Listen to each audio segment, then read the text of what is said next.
سامعین محترم، آج یا کل ذوالحجہ کا چاند نظر آ جائے گا۔ نبی صلی اللہ علیہ وسلم نے فرمایا، اذا رأیتم ہلال ذی الحجہ واراد احدکم ان یضحی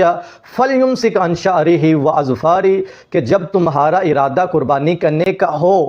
تو ذوالحجہ کا چاند نظر آنے کے بعد اپنے بالوں کو اور ناخنوں کو نہ کاٹو، کیونکہ یہی سنت ہے۔ اور دوسری روایت کے اندر اللہ کے رسول صلی اللہ علیہ وسلم کا فرمان ہے کہ جب تمہارا ارادہ قربانی کرنے کا نہ بھی ہو، یعنی تم نے قربانی نہیں بھی کرنی، تب بھی اپنے بالوں کو اور ناخنوں کو نہ کاٹو، کیونکہ جو یہ کام کرے گا اس کو قربانی کا اجر دیا جائے گا، حالانکہ اس نے قربانی نہیں کی، مگر صرف سنت کے اوپر عمل کرنے کی وجہ سے اس کو قربانی کا اجر دیا گیا ہے۔ تو آپ بھی کوشش کریں کہ ذوالحجہ کا چاند نظر آنے سے پہلے